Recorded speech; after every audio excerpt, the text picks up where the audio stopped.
Boa noite, pessoal. Tudo bem? Estamos começando o nosso Conexão IAB de hoje, dia 13 de novembro de 2025. Nós vamos aguardar aqui alguns segundos para o Instagram conectar a gente com os nossos espectadores e também com os nossos participantes.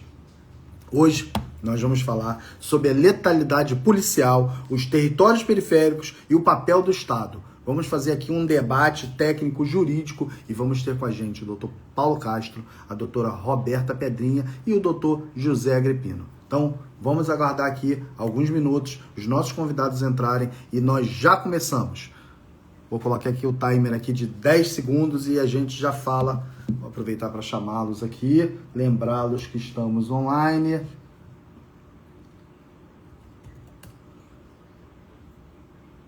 Aqui, doutor Paulo.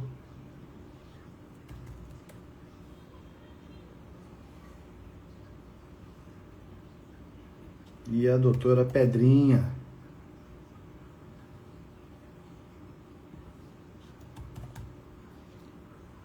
Todos devidamente avisados. E agora o doutor Agripino acabou de entrar.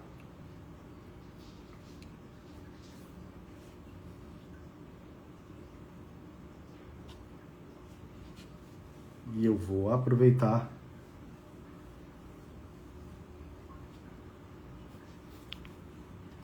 O doutor Paulo Castro também entrou. Estou esperando aqui eles. Opa, tá aqui. Castro veio.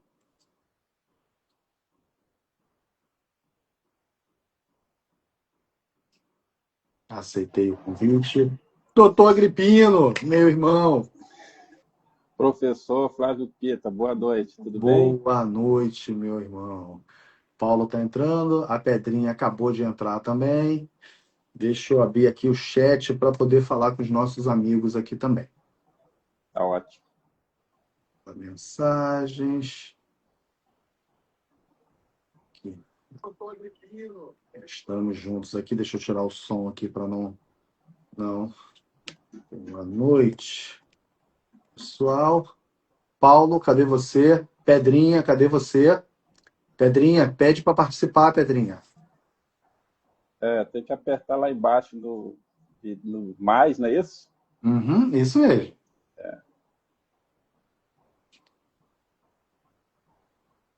Paulo, meu querido, você vai ter que sair, fechar o Instagram, abrir novamente e fazer tudo novamente. Parece que você travou aí.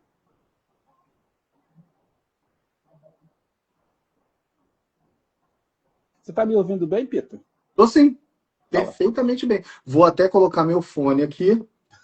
Ó, um do lado, um Pronto. do outro lado. Agora eu sou só da nossa live. Ora, doutor André Coutinho, de Niterói, boa noite. Doutora, Obrigado pela presença.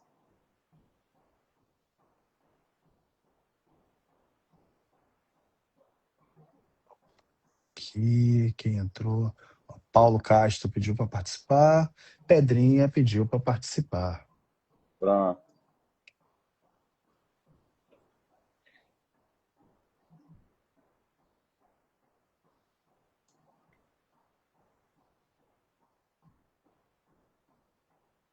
Pessoal que está aqui com a gente está aguardando só um pouquinho. Parece que a doutora Pedrinha e o doutor Paulo não estão conseguindo conectar.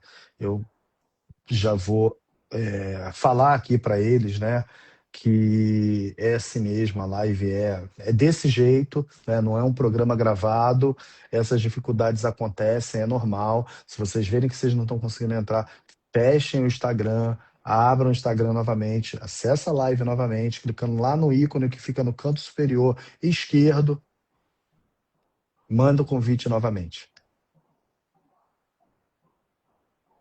E aí, Gripino? Tudo bem? Fala comigo. Como é que você tá depois de toda essa confusão, dessa mega operação? A gente foi bem demandado nesses dias, né? Muito, muito, muito.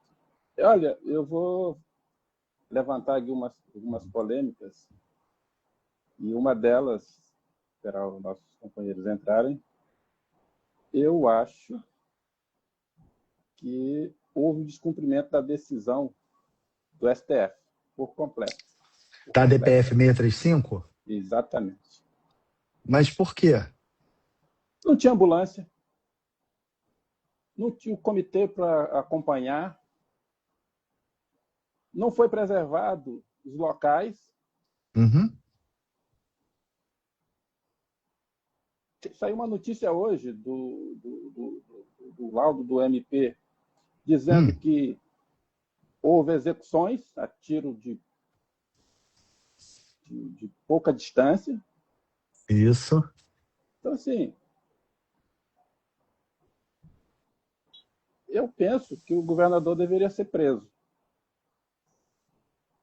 Mas você não acha muito pesado, meu irmão? Então, eu acho que no Estado Democrático de Direito, as decisões são para serem cumpridas. Uma operação dessa com uma enorme letalidade, descumprindo por completo uma decisão do Supremo Tribunal Federal, alguém tem que responder. Exatamente. O que acontece? Doutora Roberta! Boa noite, minha querida Olá, amiga. Tudo bem? bom dia. Boa noite, né? Boa noite, professora Pedrinha. Tudo bem? Uma alegria estarmos aí todos reunidos, né? Só falta o Paulo reconectar aqui. Agripino, deixa eu fazer um comentário com você, tá? Eu quero pontuar aqui uma ou outra coisinha aqui para botar uma pimentinha aqui nesse debate que vocês vão fazer, que eu sou só espectador hoje. Vou ficar aqui olhando vocês. Vamos lá. Sobre ambulância. Tive informação de que haviam ambulâncias. Sobre o comitê. Tive a informação que o Ministério Público acompanhou em loco e também lá no CICC, acompanhando a operação. Tive a informação, não vi, não estava lá, ok? E sobre essa notícia que saiu ontem, no final da tarde, né, sobre o MP concluiu que das 121 mortes confirmadas, 121 corpos periciados, 2 deles tinham condições atípicas. Em um, havia disparo de uma arma de pequeno calibre a curta distância, curtíssima distância, ok? E num confronto armado é algo mais complicado de acontecer, então realmente é atípico para o tipo de confronto que ocorreu. E 2, que um dos corpos ele tinha sido alvejado, né? Ele tinha recebido disparos, né? Tinha sido vítima de disparos, tinha projetis, mas ele foi também decapitado. E aí a informação que ele foi incompleta, porque ela não trouxe para mim se ele foi decapitado antes do disparo ou depois do disparo. Em outras palavras, se o corpo foi decapitado após a morte daquele indivíduo. Então, assim, um acesso muito por cima ali. Fala comigo. Pouco importa se foi antes ou se foi depois, na minha opinião. Uhum. Claro, óbvio, monstruoso. Agora é importante. Peraí, sai e entra que eu mando o convite. Você aceita o convite que vai aparecer aí, mas fecha e entra novamente. Paulo tá tendo uma certa dificuldade, mas Paulo, é normal, tá? É normal. Gripino, concordo com você. Mas uma informação que, enquanto jurista, eu preciso ter, que, enquanto gestor em segurança pública, eu preciso ter, que, enquanto vice-presidente da Comissão de Segurança Pública do IAB, eu preciso ter, essa decapitação foi feita por quem? Esse disparo dessa arma de baixo calibre era de quem? Quem foi que cometeu isso? E isso, quem tem que dizer para mim, é a investigação. Quem tem que dar conta disso é a autoridade policial. Tanto é que o próprio MP já pediu acesso às câmeras ali, né? Obviamente que se isso for um excesso cometido por qualquer agente de segurança, ele tem que ser punido nos moldes da lei, o governador tem que ser responsabilizado e toda a cadeia tem que ser responsabilizada. Agora, precisamos saber. Então eu só sou ponderado quanto a isso, tá? Acho que o Paulo vai entrar agora, acabei de aceitar o convite dele. Vamos ver se abre. Pedrinha, você não vai nos dar a honra de falar nada? Gente, essa Estou aguardando pessoa o doutor Paulo que chegar, mas eu estou muito honrado de estar aqui com vocês hoje, né? Queria dizer para vocês que é uma satisfação enorme estar aqui com o doutor Flávio Pita, doutor José Agripino, já um colega, amigo, companheiro de longa data, e doutor Paulo Castro, que também está aqui chegando, né? Um tema que é tão relevante, que é necessário, que é atual e que demanda uma reflexão, uma atuação, né, importante da sociedade e uma leitura, né? Porque nós estamos aí falando do dia mais sangrento da história do Rio de Janeiro, né? Então, a gente não pode banalizar, né? Eu acho importante essa proposta para a gente pensar a letalidade policial, os territórios, né, periféricos, porque tem toda essa seletividade, e qual o papel do Estado. Porque a gente tem o Estado, né, governo federal, e o Estado, né, governo estadual, com atuações aí que foram divergentes, né, e chegar a um consenso, e uma DPF importantíssima, né, importantíssima, que foi a 635, né, das favelas, e que foi desrespeitada em uma série de determinações da nossa Corte Suprema, né, que precisa ser respeitada. Então, essas violações, né, precisam ser acompanhadas, denunciadas. Nós estamos aqui com uma comissão, né, saiu agora também a resolução, né, da nossa presidenta Rita Cortes do IAB, com uma comissão de juristas nacionais e vários internacionais, né, convidados aí para estar acompanhando tudo isso de perto, né? Isso, a nossa presidente ela criou um grupo de trabalho referente ao acompanhamento dessas vítimas e da responsabilização do Estado quanto a esses ilícitos aí, né? A gente afastou ali o que era a segurança pública, né? O que é a criminologia, os direitos humanos, que é absurdamente muito mais importante, ou tão importante quanto, e eu tenho certeza que essa comissão, eu cedi minha vaga gentilmente pro Mário, né? Confesso que pesou assim entre a vontade de participar e a responsabilidade ética, e a responsabilidade ética ganhou, mas eu tenho certeza que colegas tão importantes, tão fascinantes, vão fazer um trabalho maravilhoso.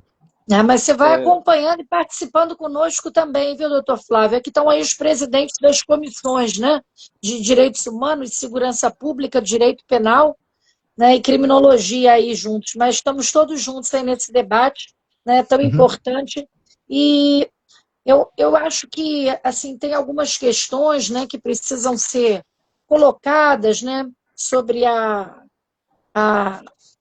quem interessa, né, quer dizer, essa mega operação, né, como é que ela surge de repente, né, porque quando ela ataca, né, imediatamente territórios que são conflagradamente, né, liderados por uma facção como o Comando Vermelho, não é a primeira vez, isso acaba fortalecendo, por outro lado, a milícia, né? Então a gente também tem isso, né? Você tem uma entranha, né, no Estado policial, né, da milícia, né? Os braços da milícia se estendem para a política, para o próprio Estado.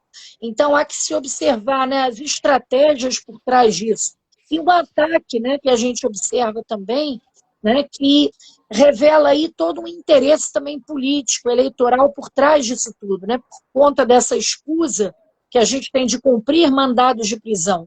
E quem efetivamente, né, estaria entre os mortos cumprindo, e deveria ter cumprido o mandado de prisão, né, que teria esse mandado a ser cumprido, né, e essa seria a justificativa, né, dessa mega operação.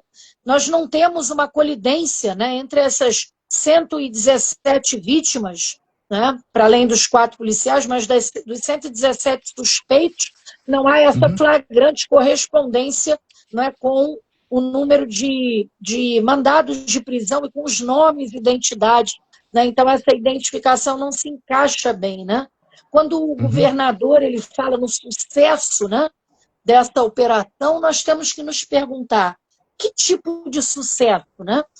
Como é que uma operação em que você tem 4 policiais mortos e 117 indivíduos mortos, né, suspeitos ou não, e um debate, né, em cima de quem seriam essas pessoas, isso número oficial, né, porque também noticiam pessoas desaparecidas que ainda não apareceram, há notícias de outros corpos, então a situação ainda não está nítida, né? Há necessidade também de uma perícia, né, uma perícia externa, independente, porque observamos, né, como foi difícil o acesso à própria Defensoria Pública, né, para acompanhar, né, a perícia. Nós já vivenciamos isso em outras ocasiões, eu acompanhei isso em 2007, na primeira mega operação no Complexo do Alemão, né, em 2007, que produziu 19 mortes. Depois tivemos a outra mega operação, com 18 mortes no Complexo do Alemão, com grandes efetivos policiais, até esta que rompeu todas as barreiras numéricas, né, e nos assusta, né, e sob essa escusa. Então é importante a gente buscar identificar, né, o que seria um sucesso. Se há um projeto de poder, e nós falamos aí, né, de um projeto político-eleitoral, né, e uma aposta na insegurança pública, no caos, em gerar medo na sociedade, isso de fato ocorreu, né? Então nós tivemos aí problemas com o trânsito, com tudo.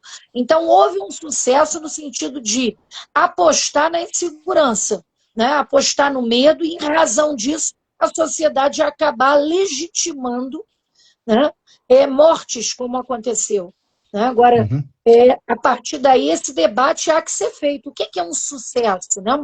Uma operação que produz essa letalidade, nenhum mandado de prisão, né, dos 121, há pouca correspondência, ao contrário, o número de mortes enorme ali, né? E quando a gente assiste aí, em curso, né, essa conexão, né, de busca de justificativa em nome de uma categoria que foi criada nesse momento de narcoterrorismo, né, pelos grupos mais radicais e extremistas de direita, né, no Brasil, né, com o fomento à lógica do inimigo. Se nós tínhamos o inimigo interno, o traficante, e o inimigo externo, né, o terrorista, a fusão, né, desses dois nesse termo aí, nessa categoria híbrida de narcoterrorista, né, alcançando os interesses para uma intervenção econômica, como a normativa americana, né, uma ordem executiva deles permite esse tipo de atuação, é o que está nos mostrando muito claramente, precisa ser desvelado, todo tipo de interesse também geopolítico, né, de alinhamento, né, de governos de extrema-direita nacionais com eles internacionais. Então, tudo isso é muito perigoso e visa a desestabilização, né, política do nosso país. Né? Então, há uma questão importantíssima de afirmação, não é, da nossa soberania, eu diria, né, isso, a importância de defendê-la. E conseguimos, nesse instante, né, com isso, driblar, né, um projeto de lei que buscava, né, trazer a categoria do narcoterrorismo, ampliando, né, para o grupo de terrorismo essa ideia das facções. Né? Isso foi driblado, né, era o projeto de lei 1283 deste ano, porém a gente ainda observa na lei antifacção do governo federal, né, uma busca de esvaziamento da Polícia Federal, né? A gente observou isso flagrante, né, notória, e para além disso, não só de tirar a competência, que eles até recuaram mais uma vez, foi mais um recuo, né, da extrema-direita, como para além disso, nós tivemos agora, né, o esforço de manter a Polícia Federal, né, com o mínimo de recursos, algo também estratégico, e agora, por último, né, o presidente aí da Câmara adiou, né, ganhou mais tempo, está protelando mais um pouco para esse debate aí da lei antifacção. Né? Então, a gente nota os perigos que emergem, né? Tudo isso veio nessa turbulência da mega operação. Agora, Roberta, deixa eu te fazer uma pergunta, enquanto a gente ainda está aqui esperando o Paulo, que está tentando conectar, tá? Ele aceita o convite, fica rodando e não conecta, mas ele está tentando. Peço desculpa a vocês, já já ele está chegando. Deixa eu fazer a pergunta para você, Roberta, e para você, Agripino, também. Aqui eu vou me colocar na posição neutro, ok? Completamente neutro. A gente sabe que eu não sou neutro, mas, né, preciso ter essa posição. Hipoteticamente neutro, né? Carecamente neutro, ok? Um pouquinho mais distanciado, né? Um pouquinho mais distanciado. Vamos lá. O Leonardo Cordeiro, ele está falando aqui no chat aqui sobre alguns temas, né? Uso de arma, técnica de guerra, drone, tal. Olha só. Primeira coisa, é inegável que o tráfico atingiu um patamar de enfrentamento com as forças de segurança que é raro no Brasil, se não for o único no Brasil. Isso tem que ser perquirido pelos agentes de segurança, pelo Estado. Sim, o Estado tem esse direito e tem essa missão. Ponto. Não é isso que está se discutindo aqui, Leonardo. Não está se discutindo, não está se tirando a legitimidade, não saiu, dos agentes de segurança. O que está falando é que isso deve ser feito de acordo com normas pré-estabelecidas, inclusive da DPF 635. Ponto. Uma vez que a DPF não seja cumprida, independente da operação, ela não está correta. É um erro, é um equívoco, é algo que não pode acontecer. Concorda comigo, Agripino e Pedrinha? E mais, uma operação policial que teve uma letalidade de 121 pessoas, independente de serem suspeitos, independente de serem agentes de segurança, são 121 vidas perdidas que não deveriam ser, porque nós não temos pena de morte. Então, se é um traficante, prende. Se é um assaltante, prende. E o policial não morre. Eu acho que esse aqui é o cerne central. E aí eu jogo para você de novo, meu amigo Agripino, para falar para gente um pouquinho, que você está muito quietinho aí, está muito tímido. Não, eu estava ouvindo a professora Pedrinha, que é uma Era fantástico. especialista, Sou uma fã. estudiosa. Sou fã Olha só, também. peraí, eu sou 2 vezes fã, Agripino, me perdoa, eu sou 3. 2 vezes fã. Você acredita que essa mulher, ela adotou uma criança de 1 ano e 8 meses? Gente, isso é uma pessoa de um coração tão maravilhoso. Sou fã, sou fã, sou fã. Olha aqui, ô Pedro, você sabia que eu conheço a doutora Pedrinha antes de me formar, antes de fazer a graduação? Ah, mas eu sei, vocês estavam lá no Código Penal, tô sabendo. Pita, eu queria voltar aqui à discussão sobre a DPF. O Aham. governador disse que a DPF contribuiu para que a criminalidade aumentasse, para que o crime organizado se organizasse mais, com as restrições, segundo ele, impostas pela decisão do ministro Fachin. Só que os dados nos mostram que durante de 2019 a 2024, período de vigência da liminar DPF, houve uma redução de 61% de morte dos policiais, de furto, de roubo, de assalto. Então, essa afirmação do governador, ela não é verdadeira.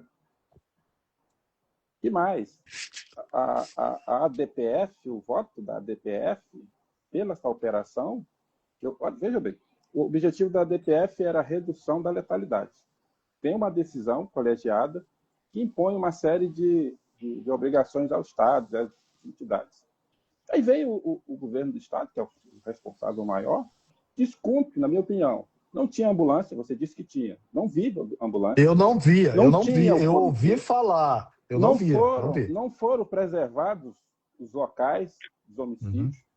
A perícia, a Defensoria Pública teve dificuldade e os corpos foram tirados dos locais pela própria população. Então, o governador fez uma operação absolutamente irresponsável e ilegal naquele território, sem organização, sem um preparo e um descumprimento à DPF, a decisão do Supremo Tribunal Federal. Eu acho que o governador tem que ser responsabilizado pela sua, ele foi que autorizou, pelo seu ato irresponsável de autorizar aquela operação naquelas condições. E os resultados, nós já sabemos quais foram. Catastróficos. Ô, Agripino, a gente usa muito no direito penal a teoria do domínio do fato, né? Então, quando a gente quer denunciar um chefe, um frente de uma comunidade, né, por um crime ali, a gente usa que ele tinha o domínio do fato, que os comandados dele, eles terminaram executando aquele ilícito penal em detrimento de uma ordem dada e ele, sim, é responsável. A mesma coisa se aplica ao governador. Veja bem, eu quero deixar claro aqui que as nossas opiniões, a opinião da doutora Roberta Pedrinha, do doutor José Agripino, do doutor Paulo Castro, que está tentando entrar, e a minha opinião, não são a opinião da instituição IAB. Ponto. São as nossas opiniões pessoais e profissionais que estamos aqui compartilhando com vocês e debatendo de forma sadia, com respeito à opinião de quem está nos assistindo, de quem está aqui no chat e de todos nós. O ponto principal é o seguinte: uma operação com uma altíssima letalidade não pode ser taxada como uma operação de sucesso. E isso independente se você é defensor de bandidos, né, ou defensor de policiais, que agora a gente tem que ter um polo, né? A gente não tem mais um polo. Ou a gente é da extrema direita ou da extrema esquerda, ou a gente gosta de um presidente ou de um ex-presidente, ou, né, de bandido ou de polícia. Agora a gente não pode ter bom senso mais. Então, veja, esse é o ponto, e é isso que nós estamos discutindo. E é importante que você está trazendo, Agripina, porque olha só, desfizeram os locais de crime. O que eu entendo que a autoridade tinha que fazer? Olha, uma área conflagrada, nós não tínhamos como ir lá buscar aqueles corpos. Infelizmente, naquele momento, a população se antecipou. A gente ia concordar, discordar, não sei o quê, mas seria um posicionamento e não se calar. Aí tá o, né? Concorda comigo? Aí tá um erro, né? Existe uma justificativa? Qual é? Para que eu possa me posicionar, e eu não tenho essas justificativas. Então é importante o que você está falando. Só para pontuar, depois passar para a doutora Pedrinha, a partir do momento que o Estado, de certa forma, afirma a sua impossibilidade de preservar o local do crime, de fazer a busca daqueles corpos, o Estado está confessando a sua incompetência e o seu fracasso da sua operação. Né, doutora Pedrinha? Queria te ouvir sobre isso. Inclusive, né, nos dias posteriores, já não tinha nenhum policiamento dentro do Complexo do Alemão e da Penha, como aconteceu em 2007 e em 2010, né? Então é aquela coisa, né, sensacionalista, midiática, e depois você fica com algum policiamento no entorno e nada mais, né? E a sociedade fica com medo, né? Medo de represália. É importante, né, eu acho, né, nessa linha também, a gente pontuar, né, quer dizer, o número de policiais que nós tivemos aí também, né? Tinha um policial civil ali com 40 dias, né, atuando em função burocrática, né? Você deslocar 2.500, né, inclusive, sob o ponto de vista tático, né, estratégico de atuação, você descobre uma série de áreas, né, da cidade. Não foi bem planejado, não foi uma atuação de inteligência. Se a gente observar nesse mesmo ano, nós tivemos aí operações, né, que foram extremamente exitosas da Polícia Federal. E eu falo assim, eu sou professora, né, dei quantos anos aula na Cadepol, né, aqui no Rio de Janeiro, como também para a Polícia Federal, lá em Sobradinho, ficava sempre um período em Brasília, né, e a gente observa assim, os resultados. Né?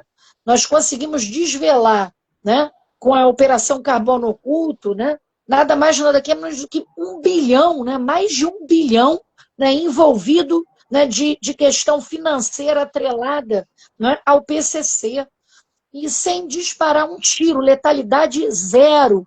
Né? Então é isso que nós precisamos aqui para a alçada estadual, né, pensar nesse trabalho, né, da polícia. Então a gente tem que buscar o tempo inteiro, né, possibilidades de evoluir, né, em relação a isso, porque os policiais, né, essa letalidade que está sendo travada, e se a gente observar os últimos projetos de lei, né, desde o pacote anticrime com o Sérgio Moro, que vieram avançando com a extrema-direita, né, de busca de ampliar a legítima defesa, né, desvirtuando a legítima defesa, como também, né, a gente acompanhou aqui na Assembleia Legislativa o intento, né, de retorno da gratificação faroeste, retomando ela lá do governo Marcelo Alencar. Foi uma época que justamente o tráfico, você tinha um líder do tráfico, uma 38. Né? Como é que a gente começou a ter um tráfico que foi se armando, né, para a gente ter os fuzis potentes que eles usam hoje, né? De AK-47, R-15, né, drone disparando. Como é que a gente chegou nesse ponto? Né? Quer dizer, quando nós começamos com uma mega letalidade da polícia, incentivada pelo governo do Moreira Franco nessa escalada, mas o auge com o Marcelo Alencar.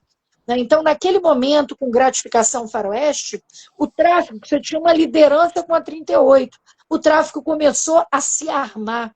Né? E a gente começa a ter também, para além disso, né, a captura dos fuzis, depois a venda de fuzil, aluguel de fuzil, esquemas também de corrupção numa banda, né, podre dentro da própria polícia, né, porque em todos os segmentos sociais a gente tem isso, uma banda corrupta, que depois revende, que desloca a arma, que aparece, que a contagem vem equivocada. Então, quer dizer, nós temos uma outra problemática aí. E o número de policiais, né, que vem adoecendo, né, esse modelo bélico que vem sendo proposto. né? Porque os policiais também andam com um nível de estresse. Se nós aqui já estamos estressados, né? A gente vive a sociedade do cansaço, né? Sociedade do estresse, né? Quando a gente pensa nas categorias que estão na ponta da lança, né? O nível de ansiedade, de estresse, né? E de dependência de drogas, né? Das lícitas, tabagismo e álcool, às ilícitas, né? E a gente chega da maconha à cocaína e outras.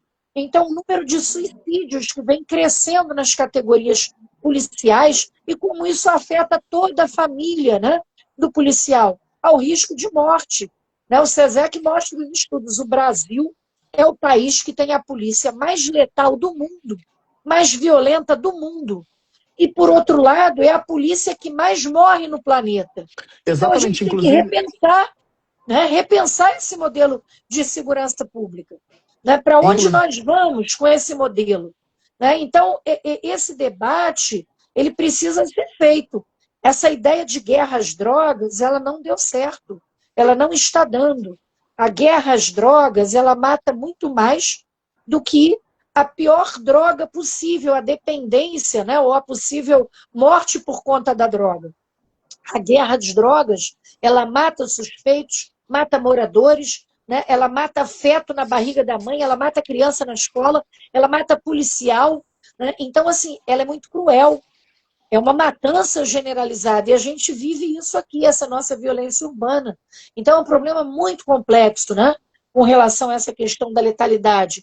E os alvos, né? São alvos negros. Então, a gente tem que pensar nesse debate também como um debate racializado, né? Porque há um escalonamento de humanidade nas categorias percebidas nesses territórios, nos territórios periféricos. A gente tem de 70% a 80% dos mortos negros, né, nas letalidades produzidas aí, isso precisa ser, precisamos atentar para isso. E da mesma forma, com os policiais mortos, também, em sua maioria, são policiais negros. Então a gente tem que ficar muito atento a esses corpos negros que tombam, que a Ana Flauzina denunciava, que são fruto também de um racismo estruturante, que não considera os corpos periféricos. Né? Então, essas mega operações, elas sempre se dão nesses territórios de pobreza, nesses espaços do rebotalho que a gente tem, onde há, sim, o uso excessivo da força. Nós temos protocolo que o Brasil segue, né, diversos protocolos internacionais, inclusive da própria ONU, né, que dizem que o uso excessivo da força, quando você tem 10 opositores para um policial morto, ele já está ali constatado. Nós não podemos ter esse uso desmedido de força. Então, quando a gente observa 117 pessoas para 4 policiais, nós estamos com uso abusivo. Né? Onde estavam as câmaras as câmeras impostas, né, pela determinação da Suprema Corte? Né? A separação de espaços de escola foi muito mal feito com a proximidade. Né? Nós tivemos uma grande área alvejada ao término, né?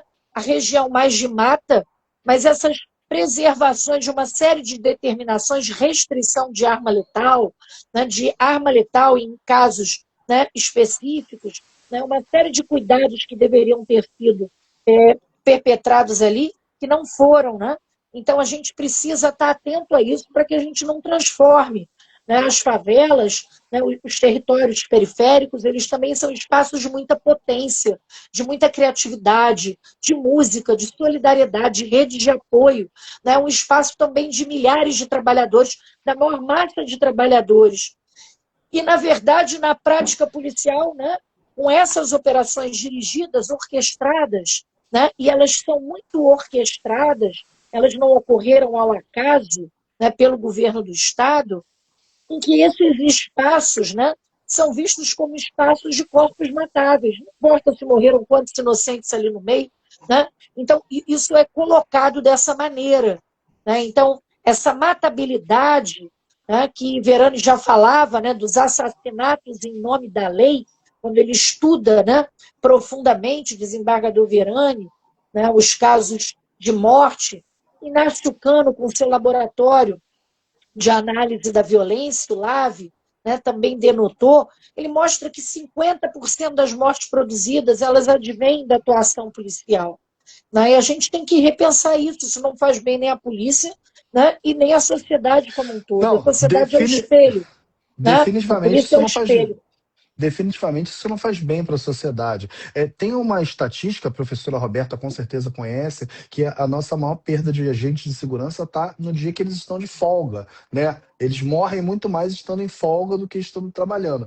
E aí, Roberta, se você me permite pontuar uma situação que você falou, tá? As pessoas que residem nas comunidades são maravilhosas, em sua grande maioria. São trabalhadores, são estudantes, são artistas, são cantores, são pessoas como qualquer outras pessoas. Não deve existir essa segregação. Eu sou contra isso. Agora, eu quero pontuar que essa operação, pelo que eu li, ok? E aí entrego a palavra para vocês, ela foi planejada de forma a encurralar esses criminosos, supostos criminosos, esses suspeitos, numa área de mata para reduzir efeitos colaterais.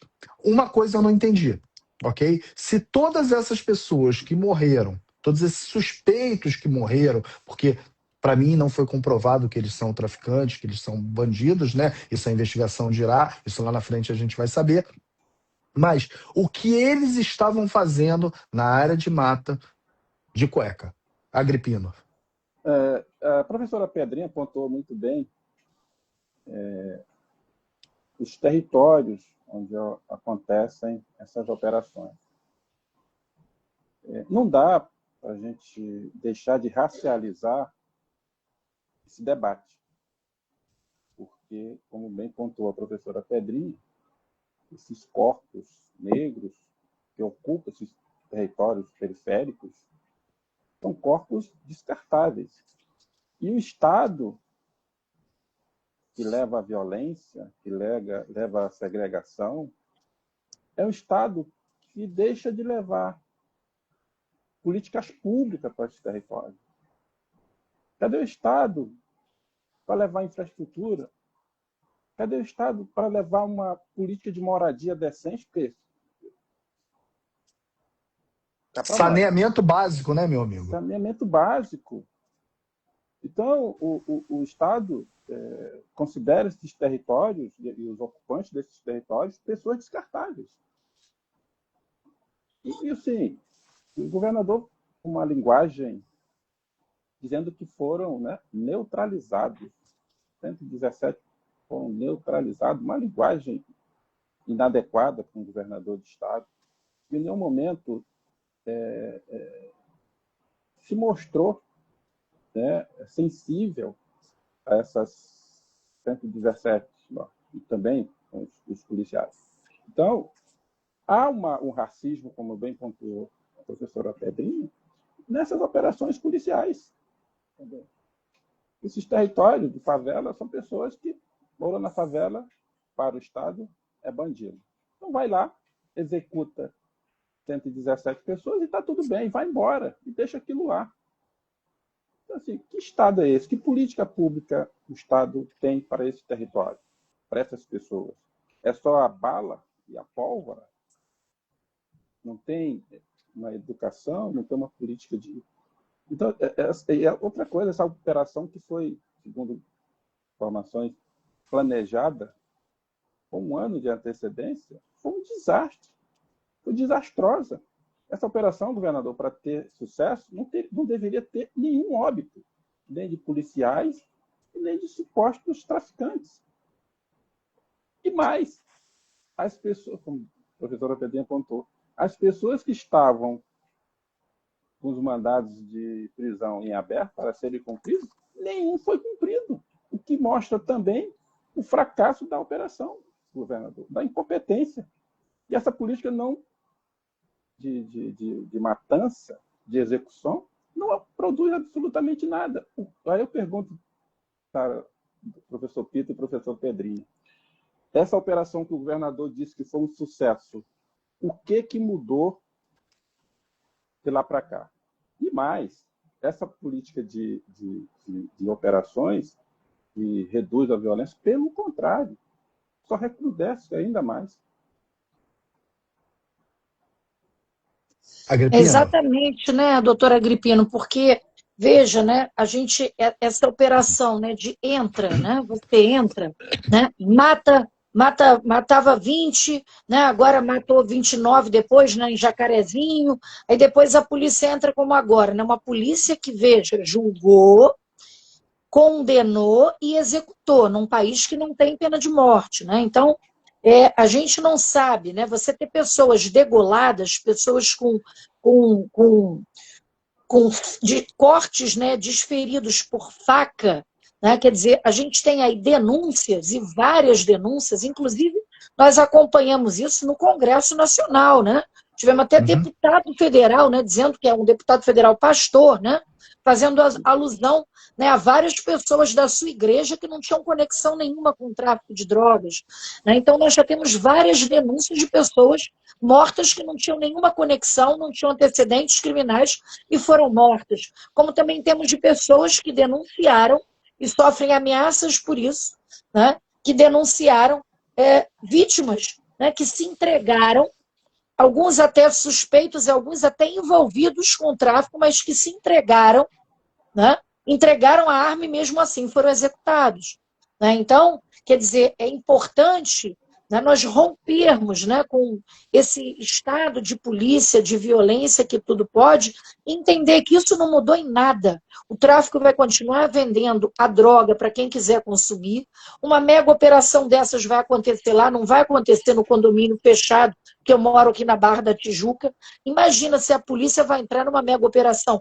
E há pouco tempo, né, descobriu-se numa das mansões aqui no condomínio, né, lideranças do Comando Vermelho, que residiam ali, mas num trabalho de inteligência e com muitos fuzis. Aqui, né? aqui no meu condomínio, Pedrinha, foi preso agora 3 meses atrás, mais ou menos, o líder de uma facção internacional de tráfico de drogas, que mandava drogas daqui do Rio de Janeiro, através do Cais do Porto, para a Espanha e dali para o restante da Europa. Aqui, meu vizinho, meu condomínio. Condomínio de luxo, na Barra da Tijuca. Agora você veja, a polícia, você imagina que o governador vai mandar, né, ter um grupo, né, a polícia entrar aqui numa mega operação para vasculhar? Não, querido, foi um serviço de inteligência, né? Sem nenhum tiro. É assim que as coisas acontecem. Nenhum É a tiro, diferença, é a seletividade dos territórios. Então, esse tratamento diferenciado, né, é que a gente tem que denunciar. E, para além disso, né, quer dizer, disse que foi na área de mata, mas ninguém começa na mata. Você teve toda uma incursão, né, invasiva, violenta dentro da comunidade. Né? Não foi assim, foi lá no pessoal na matinha. Vocês já localizaram onde é a matinha? Eu já tive muitas vezes, né? O alemão foi o tema da minha tese de doutorado. Eu já estudei maravilhosa a sua tese, inclusive. Li esses dias, maravilhosa. Parabéns pelo trabalho, fantástico. Não, mas assim, um trabalho que a gente ficou lá, né? Eu fiquei muito tempo no alemão, né? Acompanhando, visitando, né? Ouvindo vítimas moradoras, isso em 2007. Né? Depois, isso, você em 2010. Você estava em 2007, na primeira ocupação, e você estava também quando começaram as UPPs, né? Que foi um projeto que não deu certo. Né? Então, vamos repetir Todos esse os erro. experimentos, a gente estudou ali da pacificação, invasão, ocupação, mega operação, até o PP. Né? E como ainda com todo... Olha, nós tivemos ali ainda nesse território algumas importantes políticas públicas do governo federal. Né? Mas foram mal selecionadas, um teleférico para inglês ver, né? Que não resolveu o problema, o saneamento básico, a questão do lixo, nada disso foi resolvido. Algumas escolas, mas ainda poucas. Uma maravilhosa escola, projeto do governo federal. Agora, e as creches? Cadê as necessárias creches? Né? Cadê as escolas? Nós temos a escola Tim Lopes lá, né? Mas é insuficiente, é maravilhosa, mas é pouco para o número de alunos. O que o governo do Estado fez no âmbito de políticas públicas sociais? Né? Então é isso que a gente pergunta. O que foi feito nesse sentido? Nada. Zero. Você não tem um braço do Estado, Cláudio Castro, fazendo nada pelo social. Né? É só um discurso de repressão, né, que é muito custoso e alimenta toda uma indústria bélica, porque tem muita gente lucrando com isso. Muita gente lucrando com isso. Então, veja, né?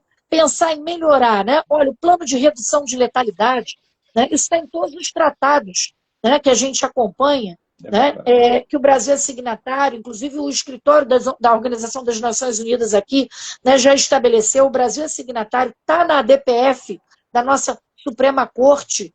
E cadê? Né, como é que se trabalha em cima disso? Não, nós não tivemos esse plano de redução de letalidade. Né, então, isso não foi vislumbrado. Da mesma maneira, né, a gente pergunta, né, as câmeras de filmagem, né, a busca de restrição de armas não letais. Então, todas essas questões precisam ser tratadas e, numa operação dessas, não serviços de mais inteligência. Aumentar a capacidade investigativa é imprescindível na polícia civil, na polícia militar, como nós temos na Polícia Federal. Ampliação da capacidade investigativa, mais inteligência nessas operações, rastreamento de arma, isso é básico. Por que nós não temos rastreamento de armas? Um controle, né, de GPS, por fuzis, monitoramento, por que não?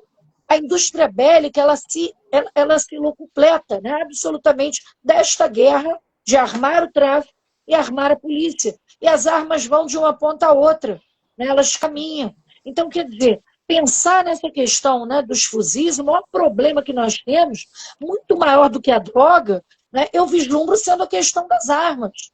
Né? Esse é um problema muito maior. Porque, vejam, a gente tem que repensar também essa política pública de criminalização das drogas. Nós fizemos criminalização ali, né, do álcool nos Estados Unidos, né, na década de 20, e o que levou a que lugar isso? A nada. Né? Então, se a gente notar hoje a Europa, em Nova York, vende maconha em balinha, em máquina. E a gente está aqui fazendo uma guerra às drogas, a sociedade usa droga, vai à drogaria. As pessoas usam droga para não dormir, usam droga para ficar acordado, usam droga, né, para emagrecer, usam droga para ficar musculosas. Então, a gente vive uma sociedade da drogadição.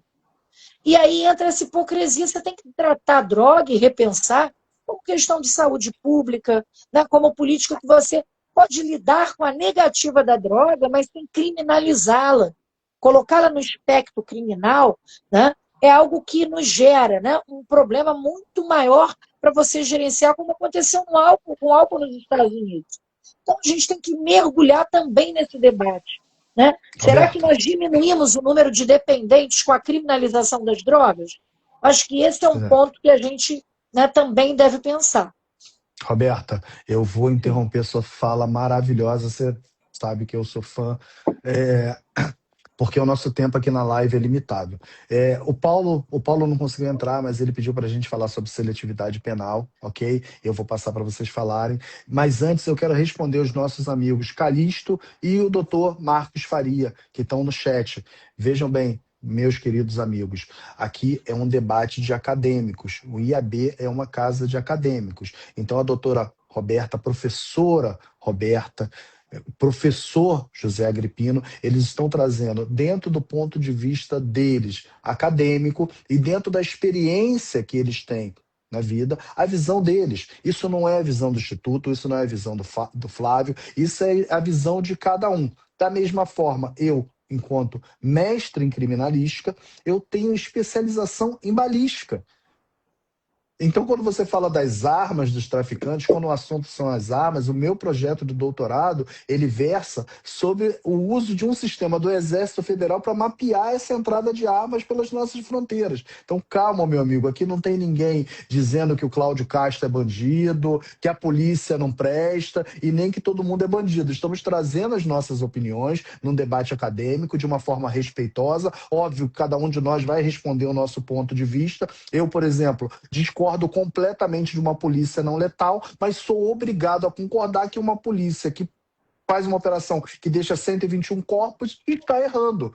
Eu discordo da legalização das drogas, mas eu tenho que concordar que o combate às drogas, como está sendo feito, está errando. Então, nós estamos discutindo aqui no nosso pequeno espaço e tá ouvindo o que todos estão falando. Vocês concordam, pessoal? Agripino, passa a palavra para você falar sobre seletividade penal. A gente tem mais 3 minutinhos. Eu te dou 2 e 1 para Pedrinha. Primeiramente, eu queria agradecer a oportunidade de reencontrar aqui a professora Pedrinha, que é uma pessoa que eu admiro, tem muito, né? A seletividade penal, tivemos um seminário na UAB, falamos muito sobre essa questão, ela vem com recorte racial. Não dá para você falar nessas operações, basta você olhar quem foram as vítimas dos 117, qual é a cor da pele, quem são eles, de onde vêm, o que eles fazem. São pretos e pobres. É triste. Professora Pedrinha. Pedrinha. Não, certamente, né, essa seletividade, né, é um problema que nós vivenciamos aí, né, desde a colonização, né, que também foi seletiva, a gente acompanha, e permeia, né, todas as mortes, massacres e chacinas. Quando a gente pensa, né, no século XX, o professor Zaffaroni mostra que foi o século de morte, né, de maior número de massacres, 100 milhões de mortes. Quando a gente inicia o século XXI, né, o desafio era tentar reduzir esse número avassalador de 100 milhões de mortes, né, de cadáveres que se acumulam, e pensar aí, né, numa forma de redução, né, buscar políticas inteligentes, né, porque se a gente olhar para o planeta, a gente tem droga sendo vendida e consumida no mundo inteiro, mas a guerra, né, nos resta aqui latino-americanos, né, incentivadas, né, pelo norte global. Então, buscar esse primeiro cartel, né? Primeiro um quarto de século XXI. Né? Nós estamos em 2025 e a gente continuar nesse mesmo signo da morte, né, é lamentável. A gente tem que romper com isso e pensar o grande dilema, né, que o Pavarini nos traz. Né? De que lado nós estamos? Dos poderes, né, ou dos direitos? Dos poderes, né? A criminalização, o debate, né, o Estado bélico, né, o Estado penal, né, é um Estado que se coloca aí há muito tempo, né, matando e massacrando numa máquina de moer gente. O nosso desafio, né, humanista é a gente conter isso. Né, a gente buscar agora apostar não no direito só a uma segurança que pode tudo e que não resolve o problema, porque tem, para cada garoto desses morto, quantos outros já não querem entrar no lugar? E nós temos um campo de Estado social miserável ali, né? Sem oportunidade, caótico. Então, o que nós precisamos verdadeiramente pensar, né, é sim, não no direito só, essa segurança que pode tudo, mas a segurança dos direitos. Conseguir termos direitos, direitos fundamentais, e estarem balizados no campo internacional, nesse guarda-chuva, pelo marco da nossa Constituição, da nossa Suprema Corte, né, esse é o nosso ideal. E trazer isso protege toda a sociedade, não protege o traficante, protege a todos e todas, né? O policial, né, que não estaria submetido a essa operação. Eu lamentei com a mãe de cada policial, né? Teve uma que culpou, responsabilizou o governador do estado. Né? Então, esse tipo de operação midiática ganha adeptos, porque nós vivemos hoje uma sociedade que está encapsulada pelo medo. Eu fui assaltada há pouco tempo, eu já tive arma na cabeça 3 vezes em assalto. Nós todos somos reféns dessa violência da sociedade urbana. Né? Mas estudando o mundo, estudei muito detalhadamente, por exemplo, o norte global, quando a gente olha a Escandinávia, cara, nós tínhamos vikings agressivos, violentos, e hoje é um dos modelos mais maravilhosos que a gente tem com o Estado Penal Mínimo. Então a gente precisa pensar grande no modelo civilizatório, né, e mais humano, para a gente poder viver de maneira urbana, compartilhando o espaço público para todos, sem seletividade. Eu acho que é por aí. É isso mesmo, Pedrinha. Te agradeço imensamente. Eu quero que a gente continue esse debate. Vamos fazer um TV IAB. Eu vou conversar lá com o pessoal do TV IAB para a gente fazer um programa maior. E na Comissão de Segurança Pública a gente vai organizar um evento. Infelizmente não temos mais data esse ano, né, lá no nosso plenário, mas eu já estou negociando com a Adriana para a gente conseguir fazer o nosso evento. Vou falar novamente. O debate em qualquer casa de acadêmicos, em qualquer casa do direito, em qualquer casa do povo, em qualquer povo democrático, é civilizado. Temos sim o direito de discordar, temos sim o direito de expressar as nossas indignações com a opinião dos outros colegas, mas temos a obrigação de respeitar. Então, o colega que entrou no nosso chat para menosprezar a quantidade de espectadores ou para perguntar de que lado nós estamos, eu estou do lado da vida, eu estou do lado do direito, eu sou um advogado, eu sou um acadêmico. Sei que José Agripino, meu grande irmão, assim como o doutor Paulo, que não conseguiu entrar também, e a doutora Pedrinha, só quem não conhece para falar que ela está do lado de fulano de Beltrano. É uma estudiosa e é uma pessoa que está falando em cima de estudos feitos, em cima de, independente de qualquer um discordar, em cima do que está escrito, em cima da nossa literatura, em cima dos nossos livros, em cima dos nossos pensadores. Calixto, te convido, pode entrar em contato comigo lá no meu Instagram, @FlávioPitaOficial, me chama no direct, a gente termina essa conversa por lá. Mas, por favor, meu amigo, sem desmerecer, não tem nenhuma vergonha aqui. Talvez a vergonha seja o que está sendo falado. Tá bom? Pessoal, estamos encerrando por aqui. Foi um prazer gigante contar com você, Roberta. Foi um prazer gigante contar com você, Agripino. Infelizmente, o Paulo não conseguiu acessar por motivos técnicos, mas vai entrar na próxima live. E, Calixto, de novo, a gente não está de lado nenhum, a gente não está defendendo ninguém. Somos humanistas aqui, todo mundo aqui é humanista. Exato. E ele deveria ser também, né? Porque até para defender um lado, ele precisa ser humano com aquele lado, né? Um abraço, pessoal. Boa noite. Foi maravilhoso estar com vocês. Espero contar com vocês sempre. Até mais. Um abraço. Boa noite. Boa noite. Boa noite. Boa noite. Obrigada. Até logo. Uma honra. Nossa.